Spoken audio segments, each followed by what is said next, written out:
Guruji, can you guide us to how we will be able to learn a very systematic method to recite Gita? To recite the Gita. And all the Bhagavatam shlokas. And what is your research in this subject? We would like to know more on that. Yeah. So, Hare Krishna. Thank you very much for asking me to speak about this subject, which my Guru Maharaj wanted me to continue teaching. So I haven't been doing it for some years, but the last time I was with him in Mayapur, he made me promise him that every year I will do it in Mayapur, God Purnima festival. So far I haven't been able to, because after he passed away, many things changed in my situation. But now let me share with you, as Gajanand requested, it will not, I won't be able to touch too much on, I won't be able to touch too much on the Bhagavatam, because Bhagavatam has many varieties of slokas. And I heard once from a Sanskrit scholar, of course our Gai Baba is there, he may know better, that the highest example of Sanskrit poetry is Srimad Bhagavatam. Whereas the simplest sample of Sanskrit poetry is Bhagavad Gita. So I believe that beginning students of the Sanskrit language always learn some Bhagavad Gita shlokas. Now in the Gita, there are only two types of meters. There are only two types of meters used. Meter means the rhythm. And of course, in Sanskrit, I have been told, I have never studied Sanskrit, but somehow by Guru Maharaj's blessings, I got some skills and some, yes. To know from you the secrets of reciting shlokas. Okay, the first thing is this, don't recite. Sing. Gita means song. Gita means song. And a few days ago we posted one message on Facebook. If you know how to sing a song that all of us Hare Krishnas know, which song? Samsarandava nalalidha loka pranaya karunya gana ganatvam. If you know how to sing this song, you can sing whole Bhagavad Gita. How? If you look at the Devanagari of the Bhagavad Gita, there will be some Devanagari means the Sanskrit alphabets, some will be in 2 long lines, and some, especially in chapter 11, will be in 4 long lines. So whenever you see them in 2 long lines, the Hare Krishna, any tune that fits Hare Krishna will fit that verse. Because Hare Krishna also has, see, the syllables, Hare Krishna, Krishna Krishna, Hare Hare, 16. And then same with Hare Rama. So any Bhagavad Gita, like our well-known verse, Sarva Dharman Parityajya Mamekam Sharanam Braja, 16. Go through the whole Bhagavad Gita. Krishna is amazing. And if you see it in Devanagari in 4 lines, then it will have 11. So it's going to be either 8 on every line, 8 and 8, 16, 16 and 16 in Devanagari. In the Romanized version, Prabhupada broke it into 4 lines. So now actually if you see my website, gitajayanti.org, I repeat, gitajayanti.org. On the website you'll see a sample of what I'm trying to produce now, Simplified Devanagari, where the 4 lines shlokas are changed, the 2-line shlokas are changed into 4-line shlokas. We have already done that with Tamil and Telugu. I would like to do it with Oriya, Gujarati, every other language that is there. If you visit our website, www.gitajayanti.org, then you'll see some sample shlokas, even in Devanagari, and in Tamil and in Telugu, we have the complete Bhagavad Gita, where the long verses with 2 lines are split into 4 lines. So you have 8 syllables on every line. So I was giving you that example of the longer verses, which have 4 lines. They have 11 syllables on every line. See? Chapter 15, verse 15. Sarvasya chaham hriddi sannivishto. 11. Matta smritir jnanam mapohanam cha 11 Vedaischa sarvairaham eva vedyo Vedanta krid veda videva chaham. And see Samsaradava? Vande Guru Shri Charanara Vindam 11. So if we sing Vande Guru Shri Charanara Vindam Vande Guru Shri Charanara Vindam Sarvasya Chaham Hrdi Sannivishto Matta Smritir Jnanam Apohanam Chan Vedaischa Sarvairaham Eva Vedyo Vedanta Krid Veda Videva Chaham. If you can sing that song, Samsaradava, you can sing whole Bhagavad Gita. And if you like this, without any need for any training, without need for any lessons, anyone can sing the Bhagavad Gita like this. Just go to our website, gitajayanti.org, and at the top left you'll have the Gita Jayanti downloads link. And in there you'll find this recording in MP3 format. And you can download it very easily from Dropbox or from my Google Drive. And we have it in audio, MP3. We have it, the text in very large format in PDF files. And I've started combining, I think 5 chapters we have done, where the PDF and the MP3 are combined, so it plays like a video. And then for those who are parents, we have already made, about maybe 5 years ago, the entire Gita in karaoke format. Karaoke is the software they use in the pubs, you know, to sing along the Bollywood songs. As you sing, the alphabets change color. And you can adjust it with a sliding control to slow down the speed or speed it up. And you can even adjust the pitch to suit your voice, because some people have a high-pitched voice, some have a low-pitched voice. But the most important aspect is not so much the pitch, but the speed. If you take my recording, which is there, and slow it down with the free karaoke player by 30%, even a 5-year-old child will be able to sing along with us very easily. Now, when we do Gita Jayanti programs, no training is needed. And person need not have any exposure to Sanskrit, because the Romanized script is so beautiful and simple. You can see all the vowels very clearly. You can see all the vowels very clearly. And we tell the audience, after they get familiar with the tune we use is very simple. Tell them, please be like a monkey. Do monkey reading of the Gita. How does the monkey speak? Only vowels. So if you just read the vowels only, which you can see clearly in the Romanized version, you'll see exactly 8 vowels in every line, or 11 vowels in every line. And if you just get the vowels right, your pronunciation will already be perhaps 60 to 80% accurate. Don't worry about the consonants. I tell people, bluff about the consonants. Now go back to some other point about when I speak of consonants.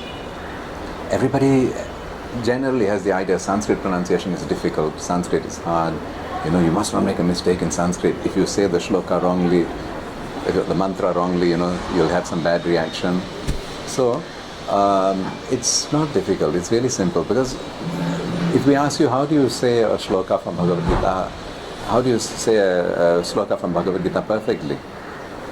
It's not a question of pronouncing it perfectly, but it's a question of saying it with love and devotion. So that's all that matters. And if you just simply pay attention to following the vowels, it's more important to say it with the right mood. As Chaitanya Mahaprabhu taught in Sri Rangam temple, the Brahmin who was reading with the Gita upside down, he did not know how to read, but Chaitanya Mahaprabhu said that you have understood the Gita perfectly, because he knew, Chaitanya Mahaprabhu knew, he said that because he was reading it with so much love for Krishna, he said you have understood the Bhagavad Gita perfectly. So we don't have to worry too much about pronunciation, but if you just see the vowels and sing along, you'll be able to sing the whole Bhagavad Gita in a simple way. Apart from this program of getting everyone to sing Bhagavad Gita, my Guru Maharaj's vision was Gita Jayanti should be an international holiday, observed by the most number of people, everyone, not only Hindus or Vaishnavas, but anyone may do it by simplifying it. And the reason the traditional way of reciting the Gita cannot actually reach the masses, you never will be able to, is chanting with chanda, or the proper Sanskrit meter, is very complex and difficult and requires so much concentration. And honestly, most people, even if they know how to read Devanagari, they feel tired or they feel bored by the second or third chapter. And then either they leave or they start speeding up like the Rajdhani. And then those who are not accustomed, they cannot even keep up which page is he on. But when we sing it like a bhajan, the fast experts come down because the kartals controls the speed, and the beginners also may catch up with it. Now I'd like to demonstrate one shloka being sung. Yes, I'm going to demonstrate how we can sing the Bhagavad Gita verses easily. And as I mentioned a little earlier, on our website you can download for free easily the MP3 recordings of this, which you can keep on your smartphone, and the PDF text in this book. This book, by my Guru Maharaj's blessings, was published back in 2003. Hare Krishna. So let me please say something to you to introduce, in case you do not know, my beloved Guru Maharaj, Srila Bhakti Swarup Damodar Swami Sripad Maharaj, who was known as Dr. T.D. Singh in the scientific world, and in ISKCON circles also the Dr. Singh, whom Prabhupada always used to call. Anyway, he was from Manipur, and his childhood, I don't have the exact details or dates accurately, but it was like this. I met his teacher, the one who actually adopted him. How this happened was, I believe in the First World War, or maybe it was Second World War, his father, no, it must have been first. Second? Oh yeah, possibly a second. He was born in 1937, yes, and actually Manipur is famous because the Second World War ended in Imphal. The surrender treaty was signed in Imphal by the Japanese. But Maharaj lost his father during the war. He disappeared, so I probably assumed, somewhere in the war he was killed or lost something.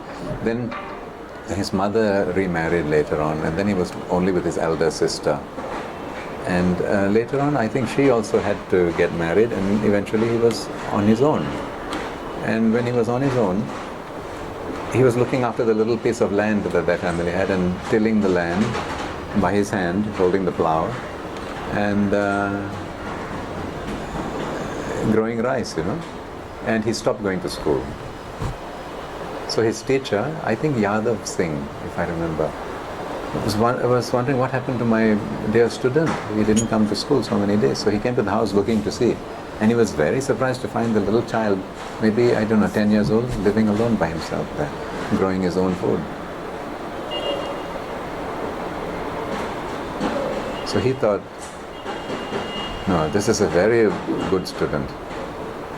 Immediately picked him up, took him to his home, and made him part of his family. Just remembering so many things. I've been such a useless disciple. I was just remembering how on his 60th birthday, Maharaj honored all his teachers. He wanted his disciples to see how he would bow down, dandavat pranam to each and every one of his teachers, each and every one of them. So, not karmi teachers, he hated that word karmi. It's not a karmi name, it's a civil name. He didn't want us to have that pride, I am a devotee, I am a this, I am a... And I remember reading in the Krishna book also, when Krishna was rewarding his guru, Sandipani Muni, saying, whatever you want, I will do. Srila Prabhupada mentioned it is your duty to be grateful to all your teachers, whether they gave you material knowledge or spiritual knowledge. So Maharaj invited all his teachers who were still alive on his 60th birthday, and he kalandared each of them and he bowed down before them. So of course, how impossible it would be, the little child living in a small, remote part of an unknown valley called Manipur, Imphal Valley, that he could become a PhD studying in University of California at Irvine. It was so many miracles. And he was the pride of Manipur. I remember the first time I went there as his personal secretary. The moment he arrives there, the chief minister comes running to see him. Everybody wants to see him. And he was the only international personality from there. And he was so concerned about the people also. He said there's so much fighting going on here. And the people in Manipur are very unhappy. There were 28, or that time maybe less, terrorist groups running the country. Anyway, never mind all those things. But he appreciated that beloved guru of his school teacher. And later he met Prabhupada in America. That is another wonderful story. But let me not digress. So Maharaj wanted this program, which he liked very much, of singing Bhagavad Gita with all types of people together as what he called an intra-faith activity. Once I was trying to understand why he wanted to promote it so much. And he told me this. He said, I like this program very much because, he said, you see, recently, on behalf of the government of India, I went to Pakistan to have an interaction with the Muslim brothers there. And I was embracing them and telling them, you are my brother, you are my sister. And he said, that is called interfaith activity. And it is easier to do than this, which is called intra-faith activity. To get people of the same religion to come together and respect each other, and also in this case you can actually worship, because we all believe Bhagavad Gita, so we can worship the Bhagavad Gita by singing the Gita, and especially on Gita Jayanti Day, the anniversary of the day when the Gita was first,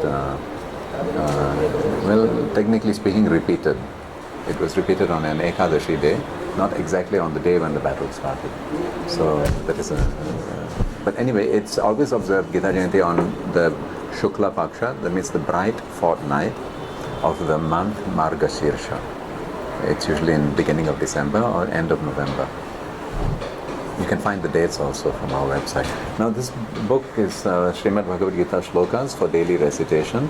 It has the verses in simplified Romanized Sanskrit and Srila Prabhupada's translations with the permission of the BBT. And this deity, many people ask, there is a small Hare Krishna center in Malacca. Malacca is a city halfway between Singapore and Malaysia. And it was the old Hindu capital of the whole of Southeast Asia. And that king, Parameshwara, became a Muslim, that is Iskandar Shah, and all his citizens were converted to Islam. So, let me again repeat. Yeah. Yes, Malacca was the old capital of Southeast Asia. It was the Srivijayan Empire, for those who want to know the history. And that king became a Muslim, and the whole of Southeast Asia became Muslim. Indonesia is the biggest Muslim country in the world. But very interesting culture. Now, this deity is Sri Sri Radha Govinda Gopal. And he's a small little metal deity in the town of Malacca. Now, please open to 15:15. Here you'll see two types of verses. This one has 8 vowels on every line, and if I read it monkey style, vowels only. A, I, a, o, u, a. Sounds like a monkey. Children love doing this. Can you repeat? Yes. So we'll do a monkey. Slow, yes, very slow. Very slow. We'll do the monkey reading of Bhagavad Gita. And do 5-6 lines so that Yes, the pattern. you can again match what you are reading. Yes. Okay. Now monkey reading means read only the vowels. Vowels are a, e, and so on. See, this is how we do it. And there'll be 8 exactly on every line. And in my First book, you do ow, yeah. and then read the whole thing with ow. Yes. Then next ow. Then read the line. Yes, okay. So now we'll do a reading, what I call monkey reading of the Bhagavad Gita verse, where we read only the vowels. Please read with me. A, I, a, o, u, a. I'll repeat it. A, I, a, o, u, a. All the long ones have a red line. All the long ones have a red line. And how do we read that? Aham Vaishnavan. Sorry, again. Aham. We'll read that again. Aham Vaishvanaro Bhutva. And the next line again, monkey style. A, I, e, a, I, aha. Praninam dehama shritaha. And the next line, a, u, a. Pranapana samayuktaha. Okay, it may seem slow doing this way, but when I sing, you do it naturally. You don't have to worry. Just look for the vowels and pronounce them. The consonants come in automatically. I'll sing this, and this next one, there'll be 11. Let's do one with 11. And my book is, I call it idiot proof. When the meter changes, it has a warning here. What meter is the changes meter? to 11. What is the meter of a vowel? Meter means the number of syllables on every line. It's as simple as that. There'll be 8 on every line here. Let's count 8. 1, a, 2, hum, 3, vai, 4, what is this? Shwa, shwa, and then 4, na, and then 5. No, I have to start again, sorry. Let's count the vowels on this line. 1, a, 2, hum, 3, vai, 4, shwa, 5, na, 6, ro, 7, bhu, and 8, twa. That's 8. And then in Devanagari, this would be in 2 long lines. And this in Devanagari would be in 4 lines. And this will have 11, like Samsara Dava. Let us see 11 here. A, a, a, a, a. 1, 2, 3, 4, 5. R, r as in Krishna, r, I. 6, 7. And a, I, o. 8, 9, 10, 11. Sar, vas, ya, cha, hum, hr, di, san, ne, vish, to. And actually when we teach our Sanskrit pronunciation course, we teach the students to draw a little circle, not circle, curves, underneath each syllable, and they must break it at the correct position. And when they master how to draw these circles to the end, several questions will arise, which by the end of the course they will know. And once they know confidently how to where each circle breaks, and they do it without making a mistake, that is the same mental process that goes through your mind when you write in Oriya or in Devanagari or in any language. That mental process of identifying each syllable by drawing little curves under each of these. I'll sing this. This is a meter of 8, and then this meter changes to 11, which is like... So meter 8 and meter 11 difference is the number of a, I, u. Yes, So the number meter of... 8 is mean yes. 8 a, I, Yes, u, I. yes. And in 11 there are 11 a, I, u. Yes, it's as simple as that. And we should just look for those vowels. Don't worry about the consonants. If you get the number... And one fascinating thing to know, in English, we are all not very conscious of it, but each alphabet, like the alphabet A, represents 5 different sounds. In Indian languages, that doesn't happen. In Romanized Sanskrit, it doesn't happen at all. It doesn't happen. So A is always A. So you can confidently say it. Whereas, yeah, okay, we'll sing. Sorry, I just want to make one little point. In English, we say A is for apple, yes or no? Yes. I say no. A is for apple. A is for ape. A is for April. So, A has 5 sounds in Sanskrit. So, we don't have that problem here. If you see that this alphabet, this is not A, because this is Sanskrit. This is A. A, hum, A. It is not A. Don't need to give it a name. Alright? Now I'm going to sing this. Please sing with me. Aham Vaishvanaro Bhutva Praninam Dehamasritaham Pranapana Samayuktaha Pachamyanam Chaturvidham.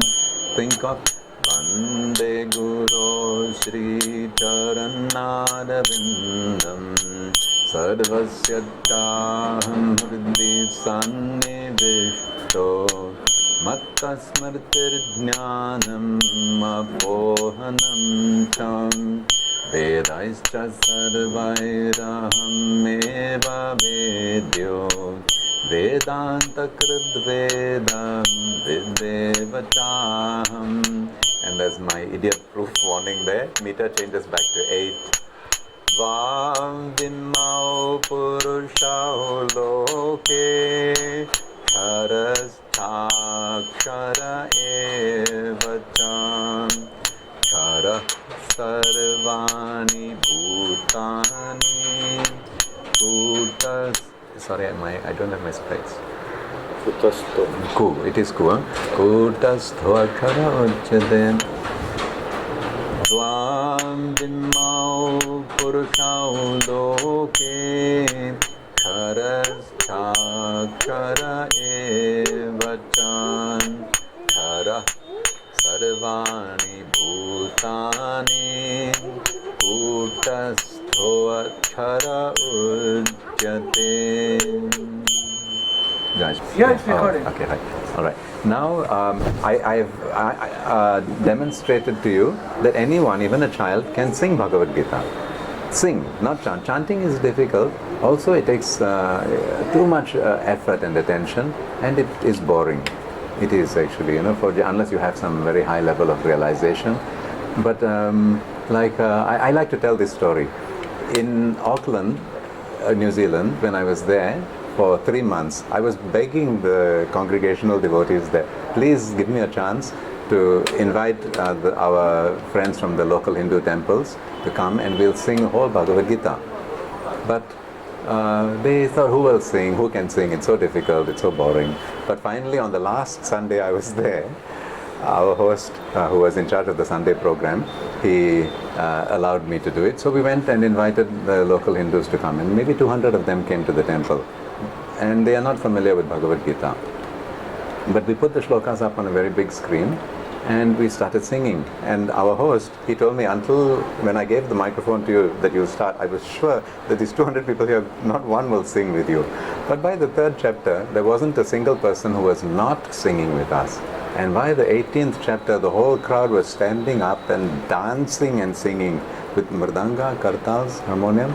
It was wonderful, And that same Prabhu, his name is Rasa Parayana Prabhu, the next day dragged me to his house and got his son to play mridanga and Rasa Parayana Prabhu to play the harmonium, and he recorded the whole Bhagavad Gita, and that's what's available on my website. So the fact is, people, who have nothing to do with it were able to sing along, simply because of simple tune and a slow speed.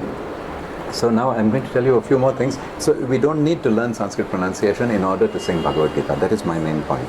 Now apart from that, since we do have Prabhupada's order, which is in Burijan Prabhu's book called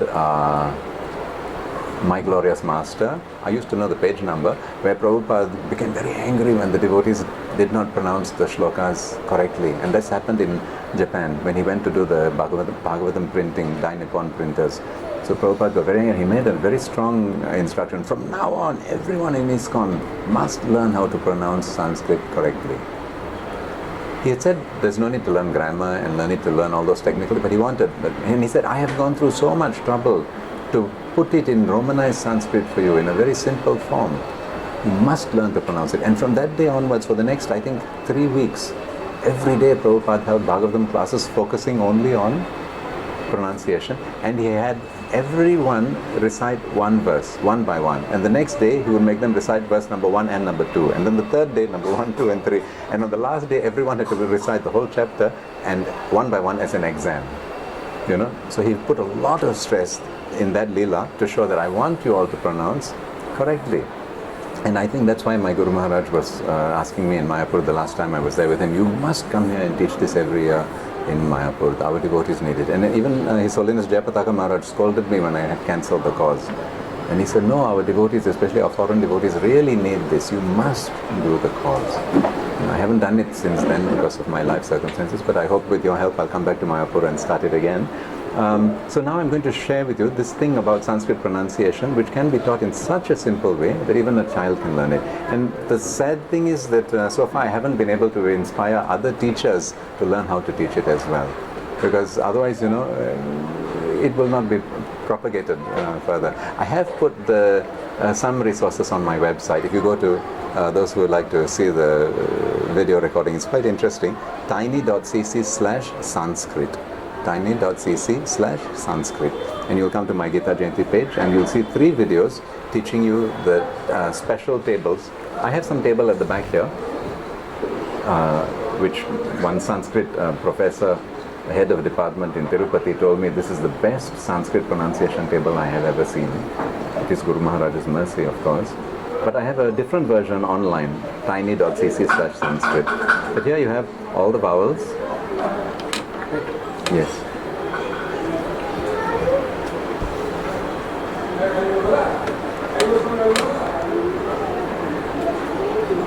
So, Professor Tripathi, the head of the Vishishtadvaita department of Vedanta philosophy in Rashtriya Sanskrit Vidyalaya, Tirupati, he appreciated this very much. He said this is the best one he has ever seen for Sanskrit. Can you read something from this and just explain how it works? Oh, okay. So here are the vowels. There's a brief introduction to this pronunciation guide. These are the alphabets. Romanized Sanskrit. This system is called IAST. And if you go to Wikipedia and just search for IAST, you will find out that it was a group of scholars who met in Athens, Greece in the year 1912 who designed this system of Sanskrit, Romanized Sanskrit, which is lossless transliteration of Sanskrit. Lossless means all the phonetic information contained within the Devanagari is contained perfectly, without ambiguity, without duplication, without deletion in this system. And Srila Prabhupada chose to use this IAST system in all of his books. And by divine arrangement, this system of Sanskrit transliteration has become the most popular standard on the internet. So nowadays it is very easy to type in Romanized Sanskrit. For those who would like to know how to type in Romanized Sanskrit, you can use this link of mine, www.tiny.cc/type-Sanskrit. And you can download a free typing utility where you can easily type. For example, if you want A with a line on top of it, you just type semicolon A, and the line will come on top of it. But Romanized script, we can learn to pronounce Sanskrit perfectly. But I should say perfectly. My Brahmin friend Murali Dharan from, where is he from? He was born on the banks of the Kaveri, and he is a Tamil Brahmin who grew up in a Gurukulam. And when he attended my Sanskrit pronunciation course, he appreciated it so much. He asked me, please teach my children. And at the end of the course, he spoke this sentence that should be immortalized. So now I know why we South Indians do not believe in allowing a single alphabet to go past our eyes without being pronounced.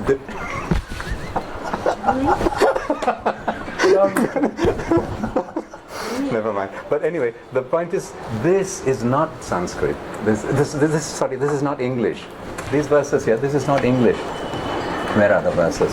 This is not English. This is Sanskrit. And we have certificates from Sanskrit professors telling us, thank you for proving to us professors that this script is equally capable of perfect pronunciation as the Devanagari. Because it is taught in Sanskrit that lipi does not matter. I may write it in Oriya, I may write it in Gujarati, I may write it in Romanized script, but when you pronounce it, you get the correct sound. Now, Sanskrit is the only language in the world where you have to get correct sound, because there is a shloka which describes this diagram. Because the sounds of Sanskrit, the sounds of the Sanskrit consonants are defined by the position of your tongue.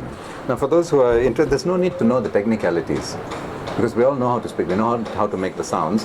It's just that if you have an Indian mother tongue, you do it spontaneously and unconsciously. So it is hard to understand how to teach somebody who's not phonetic. But a vowel is the sound that you make when there is no point of contact in your mouth. Did you realize that? It's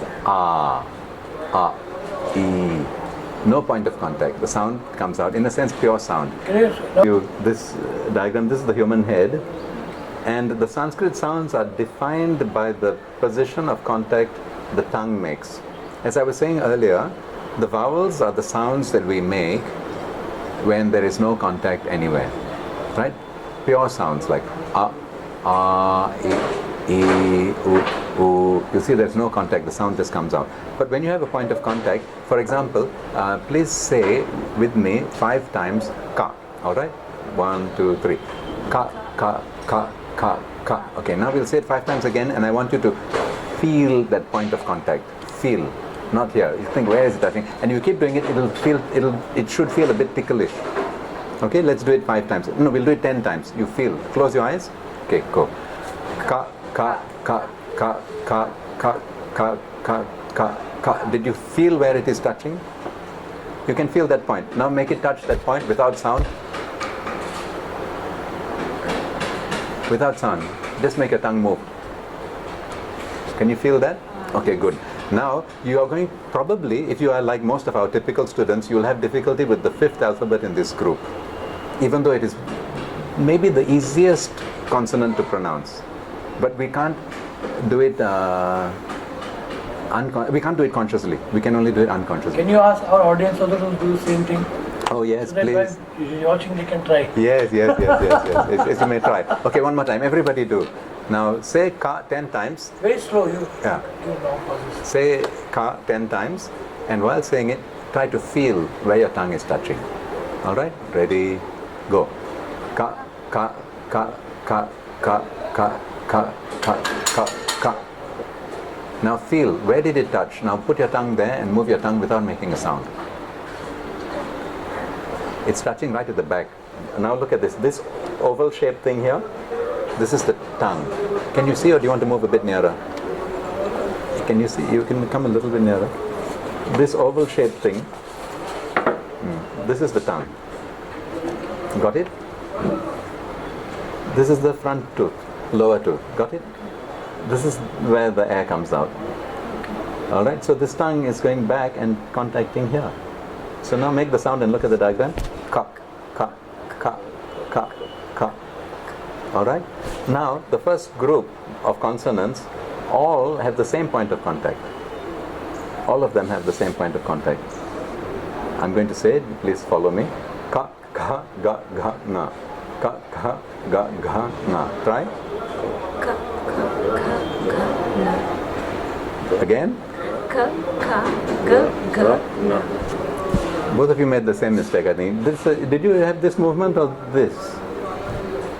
Now pay attention to your tongue, okay? Don't say it as if you know it. Imagine you don't know. Now try. Remember this movement. Okay, try the same movement. Ka, ka, ka, ka, ka. Say. Ka, ka, ka, ka. Consciously move your tongue. Control your tongue. Bring your attention to the tongue movement. Huh? This is sparsha. They are called sparsha. Touch. Not shabda. Not hearing. Touch. Ka, ka, ka, ka, ka. Now listen. Look at my tongue. Can you see my tongue? Ka. You see the point of contact with the back? Now watch all 5 sounds, same thing. Ka, ka, ga, ga, nga. But your tongue does that? Yes, Na. yes. Okay, now try and do it, and I won't laugh. Okay, 1, 2, go. Ka, ka, ga, ga. The last one you Okay. can't. Okay. Again. Ka, ka, ga, ga. You Na. can't. For I'll help na you. again, Yeah, it's I'll help you. Ka, ka, ga, ga, na. Your tongue went Ka, up. Perfect. So they are normal. Ka, No, again, your tongue went up. Na. Where did your tongue touch the last one? ka, ga, na. Your tongue went up, the tip, I can see Yeah, from yeah, here. yeah. So this Right, proves just it. This touching. proves it. This is involuntary sound production. Involuntary sound production. And it is not that you do not know how to make that sound. It is just that you do not know how to isolate it. And you know how I tell people my cause, how I describe my cause? 2 types of driving license. 2 types. One for manual car and one for auto car. So you have the license for auto car, you are not allowed to drive the manual. You know, you should be trained how to do that. So you can speak in your language, alphabet, ka, ka, ga, ga, nga, Hindi. Your mother tongue Tamil or Malayalam? Tamil? Almost, but you know ka, ka, ga, ga, nga. You know it, right? In Tamil, it's a little less alphabets, but it doesn't matter. Okay, so with this, we can do it automatically. Automatic, it comes, ka, ka, ga, ga, nga, right? But when I ask you to isolate that sound, you have difficulty. And here's a simple, because it's an easy sound to make. Here's how you do it. Everybody say, including our cameraman, everybody say ma. No. Me. Me. Me. Me. Say me. Okay, now say go. Go. Say me. Me. Go. Go. Me, go. What's missing? The most delicious fruit. Mango. What is missing? Mango. What shabda, what sound is missing? No. No, you're still saying it wrongly. Now I'll teach you how to say it. And this is how you control your tongue. And by controlling your tongue, your pronunciation must be correct. If the tongue movement is right, sound has to be right. This is the way to teach phonetically Sanskrit. Not by hearing, no, you said it wrongly, say it like this. Then the next moment, I'm not there to correct you, you'll make the same mistake again. Because you're not in control of your tongue. That is the point. And naturally, your mother tongue accent will take over. So this way you have to stop, take control of your tongue. Sanskrit is Sanskrit. There is only one sound. No variation. Okay? So how do you do it? Now say me. Say go. Now watch my tongue. Say mango. Try. Mango. Put the finger here lightly. Here. Mango. Keep it there. Mango. Did you feel the vibration? This is called Anushwar, nasal. The bindu in Sanskrit represents all these five, one bindu. Right? On the lips, on the teeth, on the cerebra, like jnana and Try it now. Touch, close, and just if you can say please try on the teeth. He's yawning. And then middle of the tongue. Now back. Without the just mango. Got it. Now only Now Say Combine it. And now you can control it. Say Okay, you're getting it. So, but the concept is I have to become conscious of my tongue. With this type of exercise you can do it. And then the next step, for those who are English speaking, they will have difficulty with number 2 and number 4. Ka, ga, ga, ga, na. Try. Ka, ka, ga, ga, na. Okay, you are not aspirating these two enough. Do you try? Ka, ka, ga, ga, na. Okay, the first, this ka you aspirated, this one you did not aspirate. What is the meaning of aspirated? All these are aspirated consonants. Number 2 and number 4, all. And it's so easy to see in Romanized, they all have an H. So I tell people, remember, put your hand here, say H is full of hot air. Say it, put your hand. H is full of hot air. Hare Krishna, your father. Yeah, my father. H is full of hot air. No, hand must be here. H is full of hot air. And the other hand put on your diaphragm, please. Diaphragm, this hole.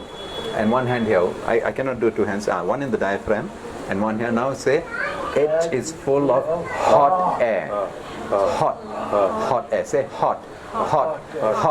Can you feel the diaphragm moving? Yes. Okay, now again put your hands back to that position. You cannot do it, but you're feeling it. Okay, now again put your hands there. Say No, I said No air. No air. No air. Say Now say ha. Breathe deeply. Move that muscle, this lazy muscle. Say ha. Okay? Yes. And now we have a shortcut way how we get people to get all 5 correct. Okay. By feeling, not by hearing. Hearing is useless because the moment you are not there to correct, the person will go back to the normal. They'll go back to the old habit. We cheat. We change this, instead of 5, we add 2 more. Okay. So instead of saying try saying that first. Please, all students, keep the hand on the diaphragm. This lazy muscle has to move. Okay? 5. Because there are 5 in each line, right? 5 times 5, 25 sparshas. Okay, but that is for when you're very expert. But now we'll teach you the cheating way, the way that you can make the students do this way. They'll never get it perfect, but when you do it this cheating way, everybody will get it perfect. It's a mental block. It's not a physical block. It's not that you can't say it. Like I remember one English devotee, I'm an Englishman. It is not natural for my tongue to go there and say this thing. You know, he was saying like that. Then I tell him, say dig. Everybody say? Dig. Dig. With a heavy G, dig. Dig. Okay, now with a heavy edge, say hard. Hard. Air coming out, diaphragm. Keep your hand on the diaphragm. Hard. Now join the two. Dig hard. Ganasham. You see, it's not they can't say it. They do say it in English, but they can't identify that shabda and then consciously reproduce that sound. We are driving autopilot all the time. We don't know how to go back to manual. Get the point? So now we take manual. Here, how do we do it? Instead of ha, we say and then two sounds here. Aha. So mentally we are overcome. Because ha we can say easily, but ka we have difficulty saying. Not difficulty for Indians, laziness, but for English people, difficult. But that's a mental block because dig hard they can say. Kick hard they can say. You get the point? But they think they can't, and Indian people don't understand this, so they cannot teach it to them. So because I'm from an English-speaking background, I could understand this from a very difficult way. But if we do it, this methodology is very effective. Okay, now say instead of aha, say aha. Hand here on the diaphragm, please. Aha, aha, Bolo. So these two, no, the pattern is 5 only, not 6. Aha, okay? Control that muscle. Aha. Now we'll add in kaha, gaha, nga. Kaha, gaha, nga. Now we'll take advantage of momentum. Music, we learn best through music. Music is the highest form of education. So we'll say like a song 2 times or maybe 3 times, and then without breaking the rhythm, we'll add in this ka and ga. Got it? Okay, ready? Go with me, please, enthusiastically. 1, 2, 3. Together. 1, 2, 3.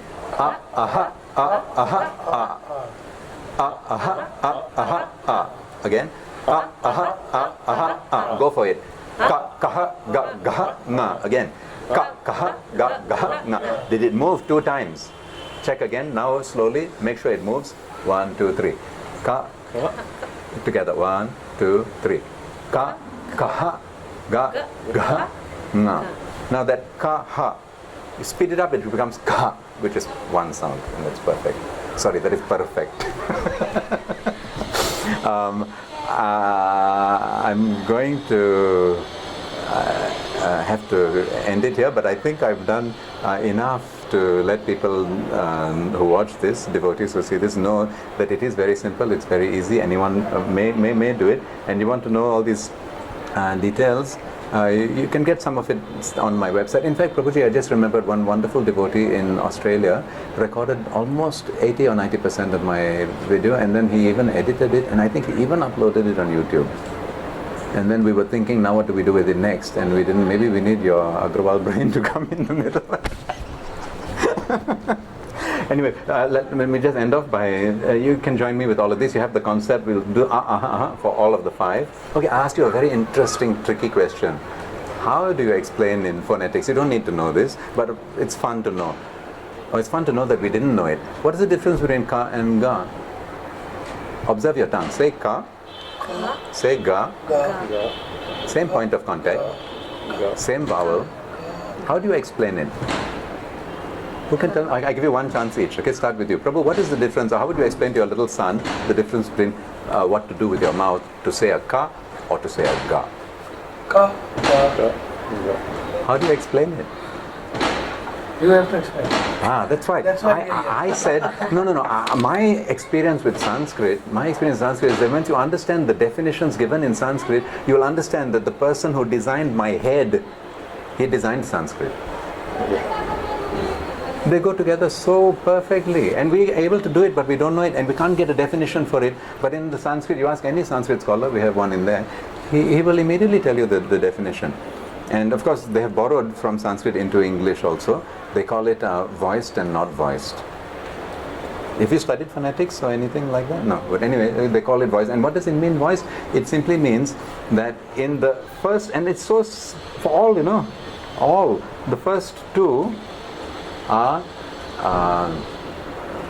not voiced, which means contact followed by sound. All these first two. Repeat, what is it? Sound. Contact followed by sound. Please say. Contact followed by sound. And what would be the reverse? Sound followed by contact. Now you experiment with yourself, please, between ka and ga, and then how will you try? Close your eyes, say the two sounds. Contact and sound, which came first? Try. Say ka and say ga. Ka. Ga. Put your hand here to feel the vibration. Ka. Ga. Coordinate, where is the sound and when is the movement? Which is first? Okay, I'm going to say ka. My hand is touching my throat. Everybody touch their throat. My hand is touching my throat. I'm going to say ka. But before my tongue moves, is there any sound? Ka. Movement followed by sound. Now say ga, and when you're going to say ga, you'll find sound comes first, then movement. See? Try. Okay, ka. We'll start again. Ka. Put your hand here. Say ka. Now going to say ka. No, going to say and then you say, just to feel. Okay, I'm going to say ka. Movement and then sound. Now reverse. Ga. That means, okay, going to say ga. You start already. The sound comes like ga, and then you let it out. And for all the alphabets. Okay, let's see. Put your hand here and feel it. Try. One hand here. 1, 2, 3. Ka, kaha, ga, gaha, nga. And then with cha and ja, same thing. Cha, ja. Sound first. And what's next? Ka, ka, ga, ga, nga, cha, cha, ja, ja, nga. Ta and da. Feel again. Ta, da. The sound is first. And what is next? On the tip. Ta. Tongue must be out. This is the one we're all lazy. Tongue must come up to the tip. Ta. And this one also, especially English speaking people have trouble with the fifth one. Try. Ta, taha, da, dha, na. Try. Ta, ta, ta, da, dha. Yeah, this one went to sleep. Try again. Put your hand here. Ta, taha. Ta, ta. Ta, taha. Ta, ta. It's not moving. Ha. Ta, ta. Say Hare Krishna. Ha. Ta, ta. No, two sounds. Ta, ta, ha.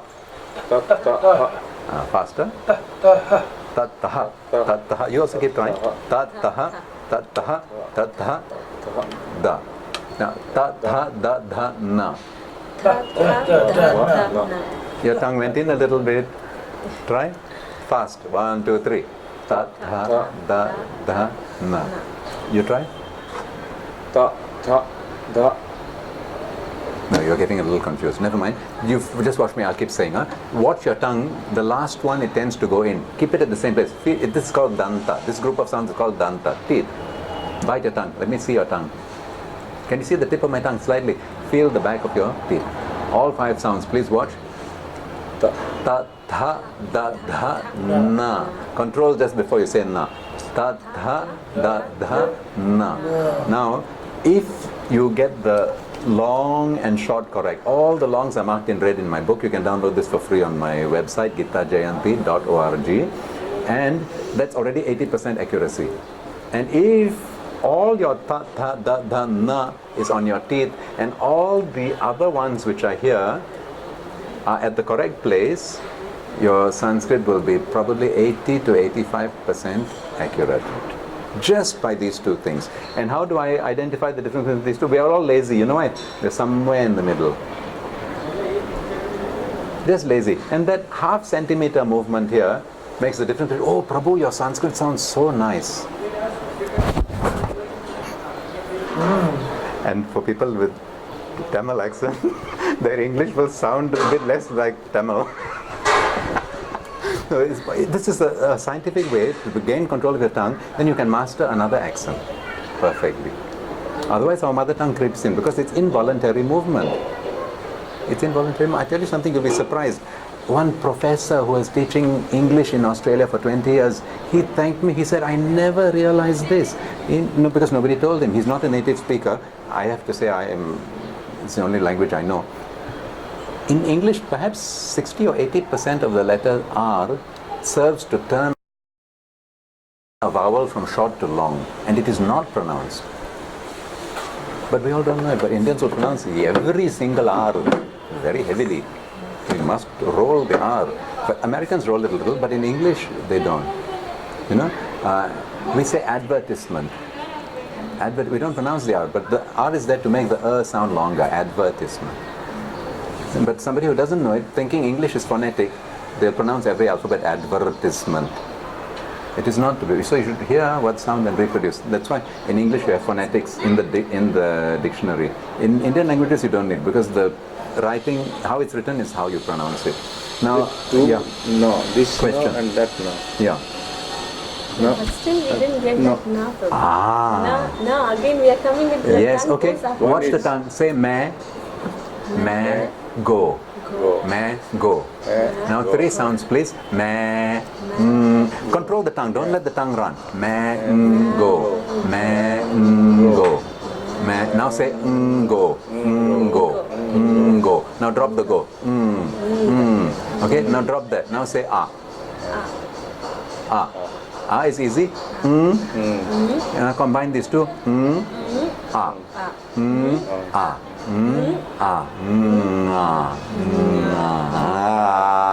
Yes, Prabhu. This is no, it's not touching, it is touching here. Okay, now we got that na. See, normally if I say na, then it's not coming, but otherwise Normally. Yeah. No R. Normally. normally. Now I don't know whether you're from Tamil Nadu or not. No, I'm just teasing. Normally. Yeah, normally. What a difference. And if you hear on TV now you'll start hearing. Now you'll say, my God, they didn't say it. I didn't realize it. Just like now you can laugh, okay? The first time my father used to say, oh, you're fracturing my ears when you try to say the Bhagavad Gita shloka. That was in the beginning of my Krishna conscious life. I told him, you say that again, I'll throw my Bhagavad Gita. I will not read it anymore. So if I become interested, I'll ask you. So, okay. When I became interested, I was 26 years old. I asked my father, please teach me. He started teaching me, and he was trying to teach the ta-ta-da-da-na. And he said, your brother's name is not Dinesh. Your brother's name is Dinesh. And I was sitting there and I said, sounds the same to me. He said, no, it's very different. Dinesh. And I said, sounds the same to me. And my name also starts with D. And I did not know how to pronounce it. I couldn't hear because I was stuck with the letter D. Why was I stuck with the letter D? You answer. You had an experience just now with the A. Apple and April. Yes. A is for apple. Apple. It should be apple, not apple. Yeah, exactly. Why? Because the letter A has 5 different sounds. Okay. So letter D has so many sounds also in English. Yeah. But I did not know it because he didn't identify the sound. I'm identifying the alphabet D. You understand? And we found a way to do it. If you say, once one English devotee, Abhay Prabhu in New Zealand, he said, oh, it's not natural for me as an Englishman to put my tongue on my teeth, and said, nah. So I said, it's not natural for Englishmen to put your tongue in your teeth. I said, you say after me this very difficult thing. He said, okay, this, that, the other. He's an Englishman, he can do it. So you say this, that, the other. Say it. This, that, The other. the other. All your tongue is coming to This, start. that. But just that voluntarily we cannot do it. Unthinkingly we can do it. So now let me end like Govinda. Govinda. On the table is a da. Yeah, and Garuda. What's the difference? One come to the tip of the tongue, exaggerate. The other one go back till you feel the line. The ridge, feel it. Da. No, wrong. Da. Garuda. Da. No, the line. Feel the line. Yeah. That Da. line. No, not hard enough. Da. Da. That's better. Da. Da. Purana. Purana. No, you are coming up to here. That is the thing. Actually, in South India, people tend to put the tongue very far back. And that's another thing. When in North and South in India, when they speak English, they put their tongue here, up to here. And it sounds very heavy. That's why they sound very Indian. Yeah. In English, it never reaches here. Okay. Never. In English, it's most maybe halfway there and a little bit this side. Maybe up to here. Never there. Okay. So in English, I can't remember the words now, but I don't have time for that. But This letters you're saying. and there was something I wanted to finish off with. Yes, yes. I told you that here, if you get the long and the short correct, don't mix up these two. Long is 2 matras, short is 1 matra. What is my formula for beginners? Make the long 3 matras or 4 matras, long, and make the short half matra, quarter matra. It'll sound really good. Then later on, when you're expert, you can go for 1 and 2. Can you explain short matra, long matra parts? Very Give easy. me an example. Yeah. Please take a sit. Doesn't it sound odd? Please take a sit. Take a sit. Correct me grammatically. Yeah, please take your seat. Please take a seat. That is long and short. Sit, seat. Sit, seat. Sit, seat. So how do I teach that? Sit. Imagine I am the E. And here's S. And here's T. I am the man with 2 wives. S and T join together. Sit. Do it. S. Join it together. S and T. Sit. So the short vowel is the man with 2 An wives. example which is related to the It is the shloka. same. No. This is how they learn. From the shloka, no point. Once we understand it from a common word, then you can apply it there. The principle can be universally applied. Now this, I'm holding this wife. And the other one, there's a red line in between, the red line in the book. Wife is holding both hands. So the man with 1 wife is the long vowel. So S and T, right? So with the short one, the sound, imagine a bouncing ball from here, S to T, sit. It just jumps over me, right? S, because she's fighting with that one all the time. Sit. But if I'm holding here both hands, the ball starts here and it ends on my head. That one gets kicked and joins the next husband, the next vowel, whatever that group may be. Multiple consonants also allowed. Get it? See. Say it. Seat. Then the T comes. See.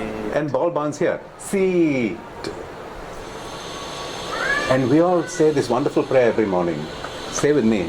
Samsaradava. 8th verse. First 2 lines. Are you ready? I'm going to listen carefully what you say. Okay, ready? 1, 2, 3. Yasya prasad.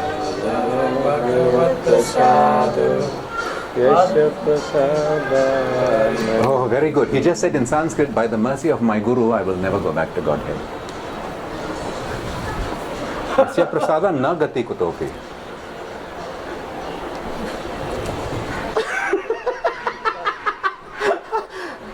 Yeah. Yasya prasada Bhagavat prasada. By my Guru's mercy, Arjun. Yasya prasad na gati kutopi. By my Guru's mercy, I will not go back to Godhead. So lucky your Guru is merciful. He is not Sanskrit Pandit. So we don't realize it. And the difference is this. In the old measure imperial system, 3 feet make 1. 3 feet of cloth. 3 feet makes 1 yard. Right? Say? 3 feet makes 1 Yeah. yard. Now if I say 3 feet make 1 yard. Say it. 3 feet make 1 Yard. 1 yard. yeah, 1 year. 1 year. 1 yard. Change the short. Yard. 1 year. 1 yard. It sounds so bad, doesn't it? Try saying it. 3 feet makes 1 year. 1 yard. You feel the, no, now say the correct one and exaggerate it. 3 feet makes 1 yard. Okay? Now say yup. Yep. Yep. Like Yapa Loy. He's a famous Chinese guy in Singapore. Yup. Yep. Now say yap. Yeah. That's the difference. First line, second line. Yup and yap. So basically in English, whatever is the R Yeah. has to be long. Generally. In English, there's no rule. In English, the exception is the rule. Because it's a barbarian language. It has no system at all. No system. No, it's a fact. The study of linguistics faculty, go trace the history of the linguistics faculty in any university. Do you know where it traces back to? It traces back to one particular date in recent history. There was no linguistics faculty existing in any university in the world. It began when the first book of Sanskrit grammar translated into English reached the shores of England. Then only they knew that there is a scientific way of studying language. And then only they found out, much to their disappointment, that Latin was nothing but a simplification of Sanskrit. But let me get back to, I have so many important point I was going to make and I got distracted. Can you remember? Yad, Yad and yad, yap and yap. Okay, and now you know the musical instrument you play like this? Harp. Say harp. Harp. And say harp. In harp the R is silent. Harp. Harp. Okay, and now yap and yap. It sounds very bad, right? 3 feet make a yap. Okay? Yes, yap prasada, bhagavat prasado, yes, yap prasada, nagati kutopi.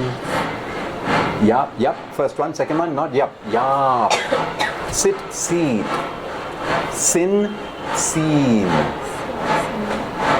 Have you seen that man? Have you sinned that man? Sin is a totally different word. Yap and yap also totally, but we don't realize it. Yasya prasada, bhagavat prasada, yasya prasada, nagati kutopi. Sanskrit, shoot from the hip. Bang, bang. No, not like that. Okay, now we'll do it nicely and we'll end, okay? 1, 2, 3. Yasya prasada, bhagavat prasado, yasya prasada, nagati kutopi. If you go tiny.cc/samsara, and Samsara Dava, you'll find in this format, I have put the whole samsara very big. We'll understand the idea. Yeah. Okay, the mistaken way, the wrong way, where you say yap, yap on both lines. And the meaning is completely the opposite, because the first line will be Yasya Prasada. Yasya means by whose, Prasada means mercy. By whose? Mercy, Bhagavat Prasado. I will get Krishna's mercy. And the next line is not Yasya Prasad. The next line is Yasya Aprasada. Aprasad means without mercy. So A plus A becomes A. So the second line is Yasya Aprasad, Yasya Aprasad, A and A too. So Yasya Prasada. Yasya Prasada. So the wrong way is Yasya Prasada, Bhagavat Prasado, Yasya Prasadan, Nagati Kutopi. And the right way is Yasya Prasada, Bhagavat Prasado, Yasya Prasadan, Nagati Kutopi. And how we can, I learned from His Holiness Srila Mahavishnu Goswami Maharaj a very wonderful way of correcting this type of error in a deeper way, not just from the concept but from the consciousness way.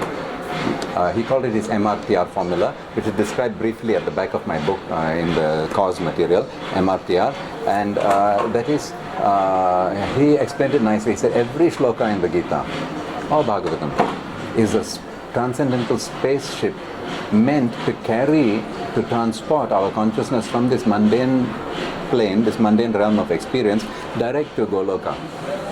And we have to know that formula, how to use it. And it's not to do with Sanskrit scholarship or perfection in pronunciation. No. He gave the formula MRTR, and he told me he got it, he derived it from one shloka written by Jiva Goswami or Rupa Goswami. But it was a very indirect derivation. I don't remember that shloka, unfortunately. Maharaj is no longer with us. But anyway, the MRTR formula, please say MRTR. MRTR is the formula to take this simple writing and turn it into a spaceship to transport your consciousness to Goloka. This is the method. I mean, if you, a shloka is like putting money in the bank. Our recording chal raha hai. So our, what did I say? Shlokas that we may learn. Mahavishnu Maharaj was really wonderful in inspiring people to memorize shlokas and to sing shlokas. Because we need that. We need to know Bhagavad. We need our children to know at least chapter 12 by heart. We need that, and that's a starting key, because then they may learn more later. But MRTR, M is, what do you think it stands for? You say, I find a shloka that I like. What do you do with it? Ignore it? Throw it away? No. What do you do with it? M. What is M? Most. No, memorize it. Memorize. You're taking a shloka to make a spaceship, to carry your consciousness to Goloka. So first thing you do, oh, I like this shloka so much. Okay, memorize it. Keep saying, keep saying. When you go in the bathroom, keep saying, keep saying, keep saying, keep saying. And after you memorized it, what do you think R is? Recite. Very nice. If you memorize it, Maharaj used to say, you memorize chapter 12. Somebody, he'll say, you know chapter 12. Then halfway you get stuck. Why did you get stuck? Oh, you never practice. He says, what is this? He says, like putting money in the bank and then throwing your bank book away. If you have memorized it, make it part of your life, your daily sadhana. Every day recite it. So memorize, recite, M-R-T-R, M-R. And this, you do this, next life you can be born as a parrot. Yeah, parrot also can do. Oh, the South Indian Brahmin is very good. They'll be throwing flowers at the deity, and but they'll be looking here and there and thinking, oh, I have to call my wife. And this is just mechanically. They memorized whole Veda, they know. They may have it by heart, but this is okay. M, memorize it, R. How do you progress to this and this? What is T and what is R? Teach. No, Maharaj will throw you over the... For the training, we have to train. Training ourselves. teaching self. Yeah, that is similar also. No. No, I was just joking when he said like that one, because once I was talking to Maharaj, and then, oh Maharaj, I was preaching that program. Something. You preaching? Oh my God, sorry Maharaj. He said, I sat down 25 years studying Prabhupada's books before I dared to go in front of the public and preach. So no, I was reading Prabhupada's books and trying to share with others. We're trying to help Prabhupada to preach. He was just strict. But no, we don't teach or whatever. We help others to know Prabhupada. The T, what do you think T is that will make you not a parrot? Say he's a parrot and I'm a human. And we both, Sarva Dharman Parityajya Mamekam Sharanam Raja. What is the difference possible between him and me? He's parrot, I'm human. Huh? Clarity of speech. No, T, the letter T. Oh, pet. No. This is think it over. Nice, isn't it? Maharaj, he has gone so nicely. T, M, memorize it, R, recite it. If you've memorized it, please, he said, every day keep reciting it. Don't put money in the bank and throw away. Because this will save us at the time of death. The shlokas you memorize, that may help you at the time of death when there is so much of disturbance. M, R. But then, how to not be a parrot, think it over while reciting. And he said, now you will understand why Srila Bhaktisiddhanta Saraswati Prabhupada and our Srila Prabhupada put so much effort to put the word by word meaning in every shloka. He said, because while you're reciting, once you know it by heart, I already know Sarvasya Chaham Charidhi Sanivena. While reciting, I look at Prabhupada's word by word meaning. And every day I keep looking, because you don't need to look at the shloka anymore once you know it by heart. But we don't realize we are parroting, and when you're parroting, mind will be, Maya has to catch you. The moment you're not in Krishna, Maya. So this T is very powerful, and what I found too, I hope in future all BBT books will be printed in this format, word by word in vertical columns. See, you look here? So this is Swayam, yes, correct, exactly, and bold and above. Swayam. I hope that in future all BBT books will be printed this way. 4 columns word by word, because the running paragraph nobody ever looks at it, and yet it is actually the most important out of this MRT. This T is the one that makes you stop being a nonsense devotee. That just no, we want that. We want, and sometimes unthinkingly we are doing it. Oh wow, Krishna said this, and like that. In Sri Rangam, that incident, Chaitanya Mahaprabhu was there in the year 1510, and then the one Brahmin was holding the Gita upside down, and he was reading it upside down, and he was crying, and all the other Brahmins were laughing at him. Do you remember that incident? So Mahaprabhu came and asked him, why were you reading this book? What were you doing? No, what are you trying to do? So my guru is very merciful. He asked me to read 1 chapter every day. Oh, but I'm unfortunate. I'm illiterate. I don't know how to read. So, okay, but I'm trying. Then Mahaprabhu, but why are you crying? I said, because whenever I take this book and come here and sit down and, I try to obey my guru's order, I see Krishna sitting on the chariot, and he's driving the chariot for Arjuna, and I know that Krishna is not fit to do that job, because his hands are softer than the lotus petals, and how can he hold those leather straps and fight against those horses? And I can see the leather straps are cutting his hand and making his hand bleed, and that makes me cry to think how much he loves Arjuna. And Mahaprabhu embraced him and said, you have fully understood Bhagavad Gita. See, he's thinking about Krishna, he's feeling. What is Arjuna feeling? What is Krishna feeling? One other person told me once that, the charioteer in the battlefield, he cannot give spoken orders to the chariot driver. You know how he does? With his foot. When to go left, he uses his foot to... Arjuna has to put his foot on Krishna. Just imagine. So anyway, that way, that thinking. So M is memorize it, R is recite it, T is think it over, look at the beautiful word. And another thing I used to tell people you can do, you have Bhagavad Gita as it is, keep a highlight pen. And you highlight only the Sanskrit words in that paragraph, then you can read along the paragraph as you do it. Let's try it here. See, in this shloka, the word by word is in a running paragraph. Sing with me, downwards, we go downwards, and you learn the sandhis automatically. Like this A and this A will join together to become A, right? Okay, 1, 2, 3. Swayam evatmanatmanam vedhatvam purushottama bhuta bhavana bhutesha Deva Deva Jaganpate. You see how wonderful Sanskrit is? A and E. Say A, E. You join it together. A, E. I, E. A, E. It becomes A. I, A. Bhuta Isha Bhutesha. Bhuta Isha Bhutesha. Yes. Perfect. Very nice. You see? Swayam evatmanatmanam ved tattvam purushottama bhuta bhavana bhutesha. Bhutesha Deva Deva Jagatpate. Now one more time. Look at this. And once you know it by heart, then you look at the English part and then you try to get that bhava, that feeling. 1, 2, 3. Swayam evatmanatmanam Vedhatvam Purushottamam Bhuta Bhavana Bhutesha Deva Deva Jagatpate Swayam Evatmanatmanam Vedhatvam Purushottamam Bhuta Bhavana Bhutesha Deva Deva Jagatpate. And as you think progress, as your thinking progresses, you can go through here and look what is the key word. You can go through here, look what is the key word, what is the key word. Then you find which is the key word out of all these words. Then how does this line connect to this line? And you can give a Bhagavad Gita lecture and Sanskrit scholars will come and ask you, excuse me, where did you learn Sanskrit? I had that happen to me and I don't know anything about Sanskrit. There's so much of love and devotion Prabhupada has put inside it and we just ignore it. So all glories to His Holiness Mahavishnu Goswami Maharaj for revealing this to all of followers of Prabhupada. M is memorize it, R is Reciting. recite it daily, every day without fail. And then T is think it over. How do you think it over? By contemplating the word by word meaning given by our Acharya. And then what is the last one? M T R. R. What does the last R stand for?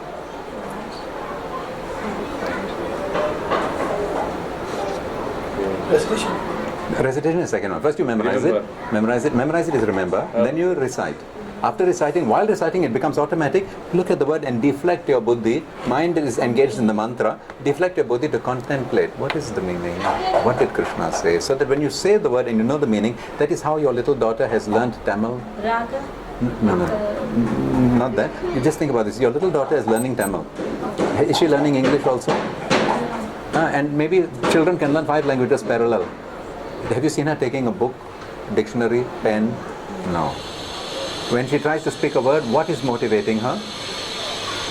She's trying to say a word, maybe banana or something. She knows the meaning, she wants to convey that meaning to you. So the meaning is important, the pronunciation is not good. So when you know the word meaning, you already know Sanskrit because you can say it with feeling. Your daughter didn't have to learn grammar. Neither do you and I have to learn grammar. Prabhupada said, I've already given you the perfect translations. Why you want to learn grammar? There's no need to learn grammar. But with the word by word, you can go to the stage of bhava, say it with feeling. M is memorize, R is recite, then think it over using this. And what is the last R? What is my definition? What is Mahavishnu Maharaj teaching us? He said every shloka in Gita is a what? Realize. Spaceship. Every shloka in the Gita is a spaceship to do what? Right. To take our consciousness from this plane of reality to the Goloka consciousness plane of reality. So we are trying to, and this is the formula to take this simple ink on paper and change it into the vehicle to carry the consciousness to Krishna. So first you memorize that beautiful Shabda which came from Krishna's mouth. Then you keep reciting it every day, it purifies you. Every time Mahavishnu Maharaj entered the bathroom, the moment he entered the bathroom, Dhritarashtra Uvacha Dharma Jayadri, whole Bhagavad Gita come out. And we get stuck on one verse while washing his clothes. He won't let anyone wash his clothes. He'll repeat that line louder and louder and louder and louder until he gets, and then he'll continue. And in not 1 second in the bathroom he's wasted. Whole Bhagavad Gita he'll recite every day. You know, just like he was exemplary. And at night, before going to sleep, you know what he'll do? Next to my mosquito net, put my Bhagavatam and my reading lamp, because he knows at 2 a.m. he'll get an asthma attack. And he wants to make sure the moment he gets the asthma attack, eyes open, immediately Krishna, a hand outside, and light on, and Bhagavatam, and he'll be sitting in his bed studying. Say, oh, Krishna has woken me up, let me memorize 1 verse of Bhagavatam. Every day, at least 2 verses of Bhagavatam he will memorize. Very, really exemplary. So sometimes somebody criticized why he didn't come on Mangalarati. He said, Maharaj, somebody criticized it. He said, They don't know what I was doing at 12 o'clock. I'm an old man, leave me alone. Krishna. No. So But anyway. what is that? The last time. Now what is the last hour? You itself tell so. Okay, I repeat, you're taking the shloka Okay. to make a space shape, to transport the consciousness to Goloka. What is the one name, what is the long name of this book? Prabhupada wrote an essay, Introduction to Bhagavad Gita, right? And he called it Introduction to Gita Upadesh. Upadesh means what? Saying, teaching. Teaching. Bhagavad Gita is teaching. You see the picture, Krishna is teaching Arjuna. So what do you have to do if you want to become perfect in Bhagavad Gita? Right? No, not right. What is the last shloka what is the last word that Arjuna spoke in Bhagavad Gita? Yatra. Karishye. That is Sanjaya. Last Arjuna. Arjuna. Okay. Spoken by Arjuna. Last shloka spoken by Arjuna. I learned this from my Chinese friend in his image. Always with the Karishye vachanam tava. What you told me to do, now I will do it. You are correct. You said just now realize it. And ask Maharaj, what is the meaning of realize it? Is it something mystical, like floating up, realize? He said, put into practice in your life. What that shloka is teaching, put it into practice in your life. And he said, even if you can't, keep on reciting, keep on contemplating, your buddhi will be influenced, and eventually it will sublimely change your conduct so that you are in line with what Krishna wants us to do. But of course, Guru's kripa is needed. But we can endeavor somewhat, because by doing sadhana, we become a receptacle to collect the Guru's mercy. If we don't try at all, like this Guru, give me mercy. He will give mercy, but it slips through the fingers. Gita, this MRT formula, never mind the last hour, already can change your daily prayer to make it a dynamic experience in self-realization. Others just rattling off. And your children can see your mommy is just rattling off because she's looking at other things. Where's the phone? Our mind is always somewhere else. Manasa trayate iti mantra. Each of this is a mantra. So I really, in future, if you see, as I said, tiny.cc/samsaradava, I have formatted the thing in a nice way, samsaradava with dots between every syllable. That means you can break it up, and then with the word-by-word meaning under each word, small font. Imagine if we can have a software to generate all Prabhupada's books automatically in that format. It would be nice. Anyway, thank you. I really have to travel. Hare Krishna. Thank you. Srimad Bhagavad Gita. Ki? Yes.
Krishna Kesava